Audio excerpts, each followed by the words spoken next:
Hi నమస్తే, నేను మీ రాజగోపాల్ రెడ్డి కార్వేటి. వైద్య విద్యా ప్రవేశాలకు నీట్ యూజీ 2025 ఎంట్రన్స్ ఎగ్జామ్ రాయబోయే వాళ్ళు ఆల్రెడీ దరఖాస్తు చేసుకున్నారు.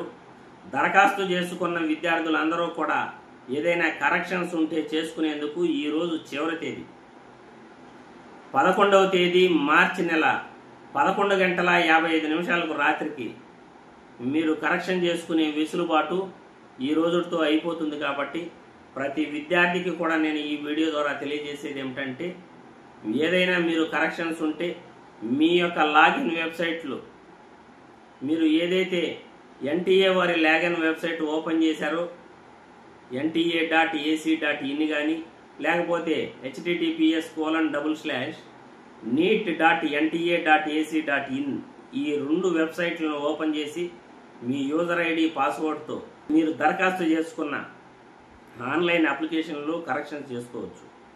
ఈ కరెక్షన్లో వచ్చేసి పేరు కానీ డేట్ ఆఫ్ బర్త్ కానీ కరెక్షన్ చేసుకునే వెసులుబాటు ఇవ్వలేదు. ఫింగర్ ప్రింట్స్ కూడా ఇవ్వలేదు. మీ సిగ్నేచర్స్, మీ పేరెంట్ నేమ్స్ కానీ లేకపోతే ఇంకేదైనా ఎడ్యుకేషన్ క్వాలిఫికేషన్స్ కానీ లేకపోతే ఈ కేటగిరీకి సంబంధించినటివి కానీ ఇవన్నీ కూడా కరెక్షన్ చేసుకునే అవకాశం ఉంది. ఇంకా కూడా ఏదైనా డౌట్స్ ఉంటే మాకు మెసేజ్ పెట్టండి. ఏదైనా ఉంటే కూడా మీకు క్లారిఫై చేస్తాము.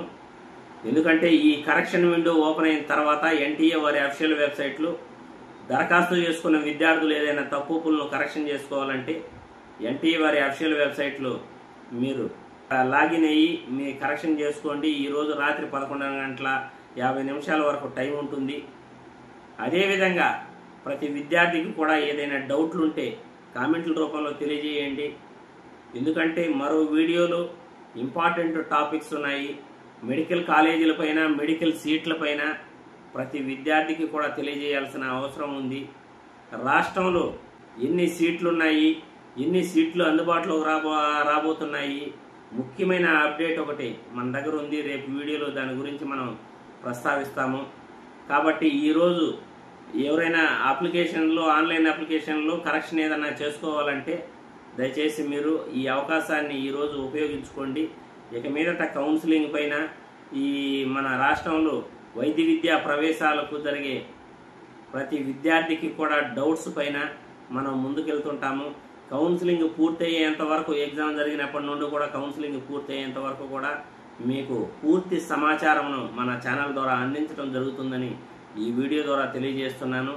ముఖ్యంగా ఆధార్ అప్డేషన్ ఇప్పటికీ కూడా చేసుకున్న వాళ్ళు ఉంటే ఎగ్జామ్ లోపు, మీరు ఎగ్జామ్కి వెళ్ళే లోపు, మే 4వ తేదీ ఎగ్జామ్ ఉంది కదా, ఈ ఎగ్జామ్ వెళ్ళే లోపు ఆధార్ అప్డేషన్ కంపల్సరీగా చేసి పెట్టుకోండి.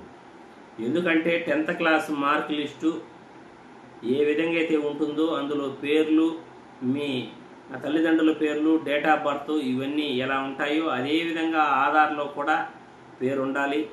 ఆధార్ కూడా అదేవిధంగా మీ పేరు నమోదయ్యి ఉండాలి. ఆధార్ని ఐడి ప్రూఫ్గా, అడ్రస్ ప్రూఫ్గా కూడా చూస్తారు. కాబట్టి మీరు ఎగ్జామ్కి వెళ్ళేటప్పుడు ఆధార్ తీసుకుని వెళ్ళాలి. Aadhaar updation, finger prints updation ఇవన్నీ కూడా మీరు ఎగ్జామ్ లోపల పూర్తి చేసుకోండి. ఎందుకంటే గత 4-5 నెలల నుండి కూడా మేము చెప్తూనే ఉన్నాం. చాలామంది కూడా ఆధార్ అప్డేషన్ కంప్లీట్ చేసుకోలేదు.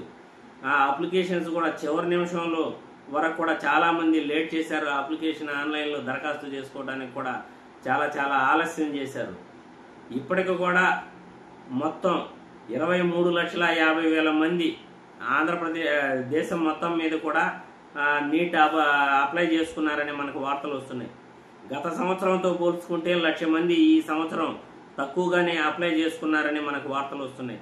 ఇక ఎగ్జామ్ రాయబోయేది 23 లక్షల లోపే ఎగ్జామ్ రాయొచ్చు అని కూడా మేధావులంతా కూడా అంచనాలు వేస్తున్నారు. కాబట్టి గత సంవత్సరం కన్నా ఈ సంవత్సరం రిజిస్ట్రేషన్ చేసుకున్న వాళ్ళ సంఖ్య, ఎగ్జామ్కి అటెండ్ అయ్యే వాళ్ళ సంఖ్య తగ్గబోతుంది. అది కూడా 1,00,000 వరకు డిఫరెన్స్ ఉంటుంది అని కూడా మేధావులు చెప్తున్నారు.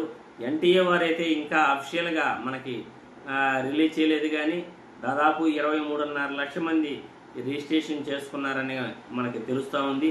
అందులో కూడా కొన్ని అప్లికేషన్స్లో తప్పులు ఉంటాయి కాబట్టి ఆ అప్లికేషన్స్ రిఫ్యూజ్ చేసే అవకాశాలు కూడా ఉన్నాయి. కాబట్టి ఇంకా మనకి ఈరోజు కరెక్షన్ విండో ఓపెన్ అయిన తర్వాత డేట్ క్లోజ్ అయిన తర్వాత రేపటికి ఎంతమంది రిజిస్ట్రేషన్ పక్కాగా చేసుకున్నారనే విషయం కూడా పూర్తిగా తెలుస్తుంది. మనకి అప్డేట్స్ వచ్చినంత వెంటనే మీ అందరికీ కూడా తెలియజేస్తానని ఈ వీడియో ద్వారా తెలియజేస్తున్నాను. జై హింద్.